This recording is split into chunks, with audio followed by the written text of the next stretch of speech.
how to get into real estate investing without risking your family and your finances. All right, guys, typically the number one thing that I hear is the fear of getting started in real estate investing. And I've done some videos on that. We'll link some of those in the comments below. However, the question really is I want to get into real estate investing, but I'm scared about what that's going to do to my family and what that's going to do to my finances. So number one, some things to keep in mind is you've got to be on the same page with your spouse with money. And money is a really hot topic, especially with couples, and leads to a lot of conversation and problems. So I think if you're not on the same mindset with your spouse when it comes to money, then it's going to be a problem. And here's why. When it comes to real estate investing, you are going to have to make some sacrifices now for gains in the future. And some of those sacrifices may be monetarily, it may be time, it may be concern and worry or putting your credit on the line or whatever the case is to have an outcome in the future. You see, most people think buy it on credit, pay for it over time. And the only thing you should do that with is real estate, not with cars and buying other things like furniture and TVs and everything else like that, fancy watches, those things. No. You shouldn't do that.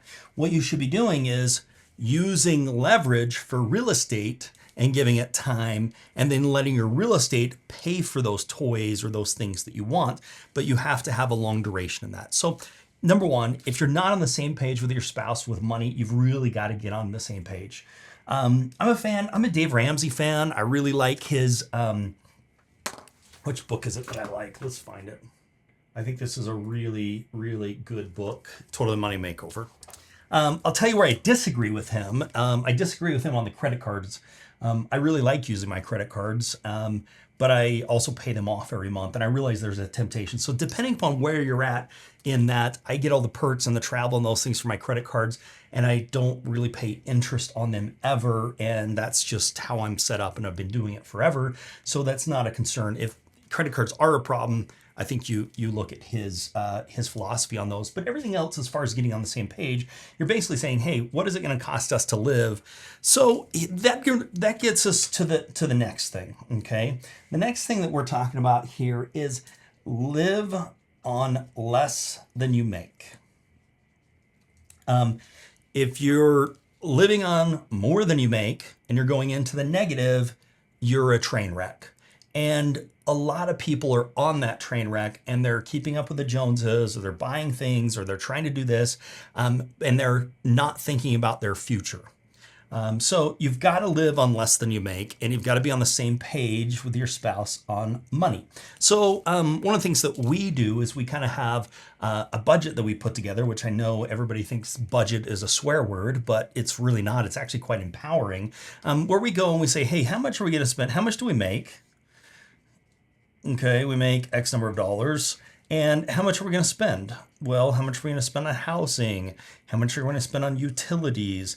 How much are we going to spend on food? How much are we going to spend on clothing? You know, when we break these things out, so we have a good idea of what that budget's going to be. And then we give a little budget for if we're going to take some vacations, we'll put a budget in there and everything else. And at the end, when we final this all up, we want to make sure that there's money left over. If there's no money left over, you're going to have a hard time getting ahead. And lots of people, if they're in that situation, they get into what I call a gambler's mentality.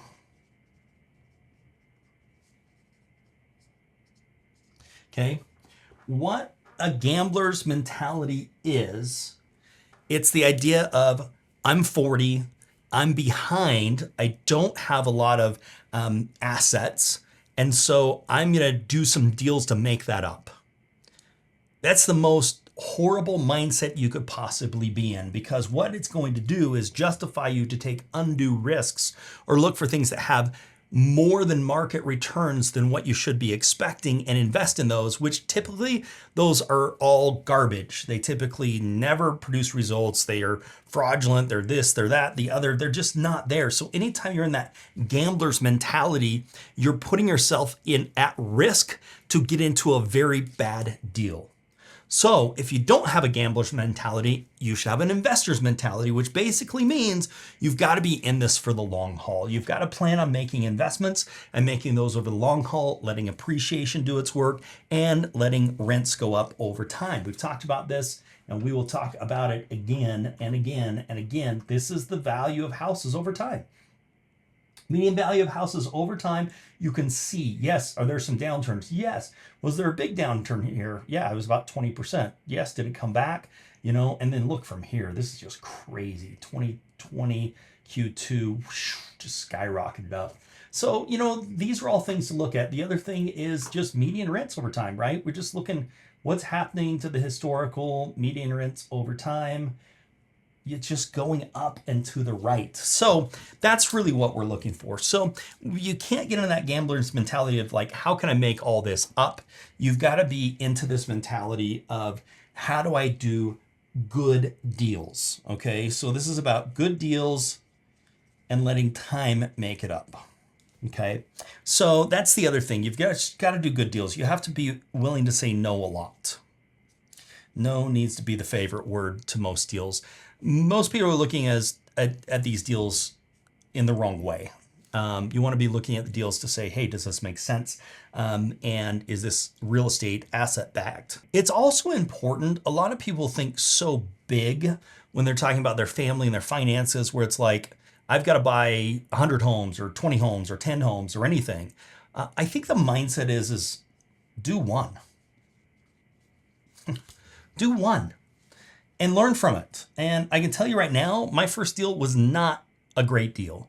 I made it into a decent deal, but it wasn't a great deal. I bought it at retail. I did some improvements to it. It was not a great deal, but I learned a lot from it. And that was probably my hardest deal. And the one that I learned the most on. So do that first one. Don't plan on making any money on that first one. Hopefully you do, but don't plan on it. And then it'll be easier to do that second deal, however you're going to make that happen. So how can I get into real estate investing without risking my family and my finance? Number one, you have to be on the same page with your spouse, your significant other, when it comes to money. Number two, you've got to live on less than you make, because there are going to be things that come up and problems, and you have to pay for this or pay for that.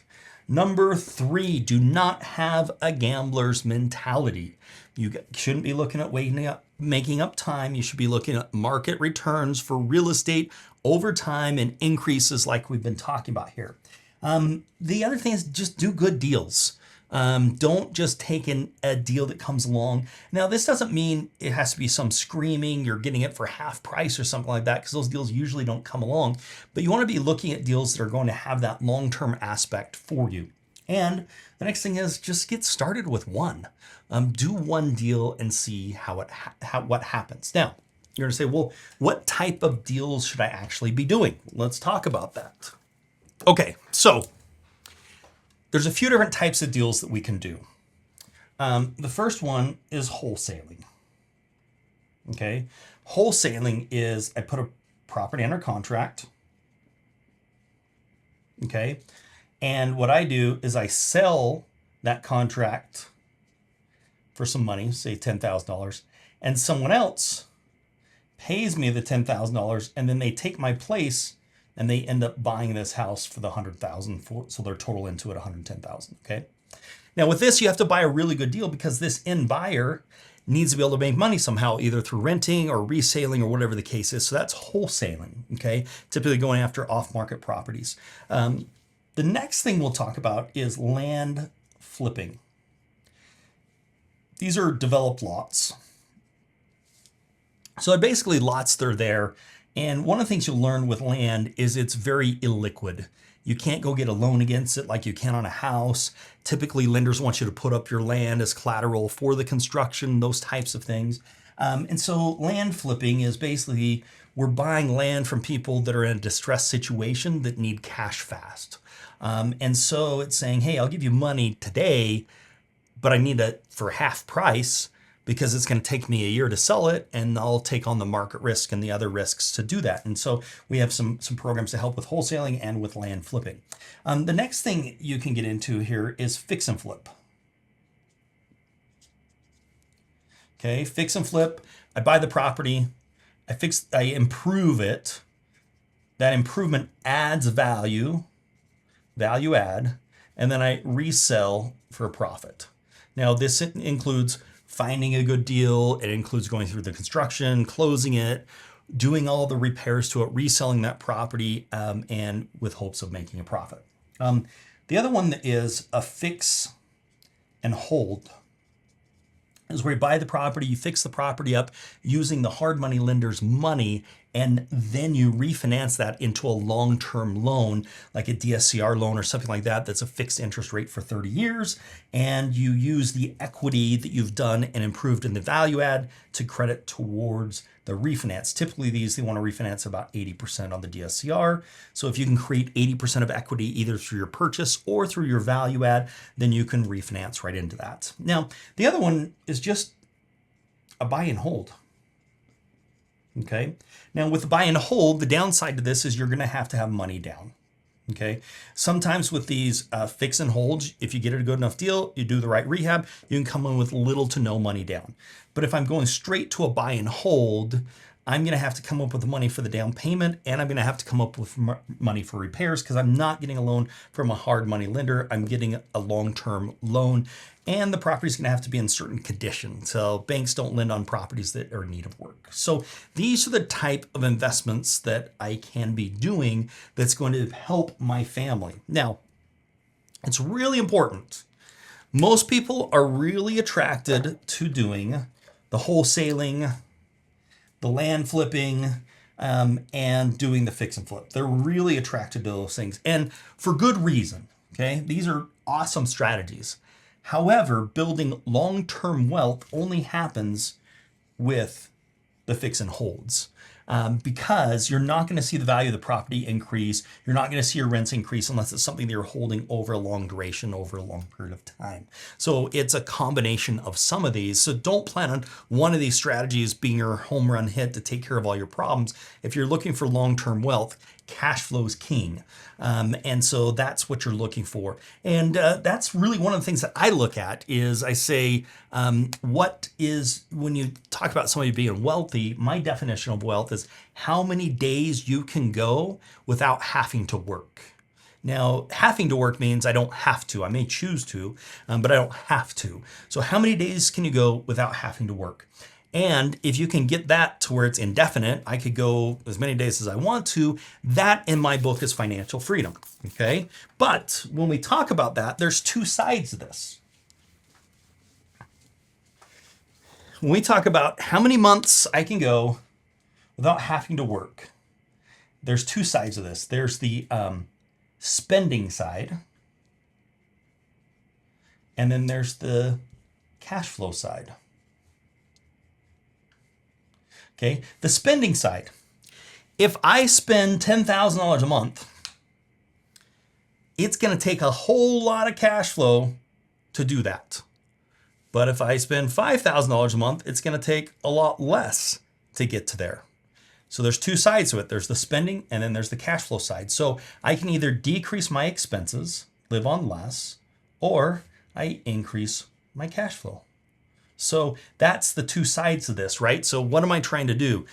Because if I'm spending whatever I'm spending on that monthly, that's what I want my cash flow to equal. But here's the good news. As prices go up, inflation goes up, rents go up equal to that. As things go up, house values go equal to that. So you're going to be seeing that. So it really comes down to what can I comfortably live on and how can I get the cash flow to get there? I will tell you that I had in my shower, I had a cash flow chart, and it had $100, $200, $300, 400, and I would go and I would black it out when I got there, and then 200, then 300, then 400, then 1,000, then 2,000, then 3,000, and I would black it out to reaching what my goal was. I can tell you that the first several years, call it 5 to 10 years, this is really, really slow. But I can also tell you after that 5 to 10 years, it goes much faster. So I literally have seen rents go up 2 to 4 times what I was renting a property for. I'm getting 2 to 4 times more. And the value of my properties are at least double, sometimes triple, maybe 4 times, but I think triple is probably the best that I'm at on some of these properties. And to do that, I didn't do anything. Okay, I didn't do anything. I just managed it. The market went up, rents went up. I managed the property, made sure it was in good shape, hired good tenants, which is a whole philosophy in and of its own. So if you want to do real estate investing, you've got to make sure your spouse or your significant partner is on board. You've got to make sure that you're living on less than you make. You've got to make sure you're not getting into that gambler's mentality where one deal is going to solve all your problems, because I can assure you it's not. You've got to be okay with doing a deal that you might not make money, because lots of deals just don't make money, and you have to learn from that and see what you can do differently. And don't forget about the power of just doing one deal, as we've talked a little bit about. We've talked about some of the different strategies for investing, and we've talked about understanding what the definition of true wealth is, which is how many months I can go without having to work.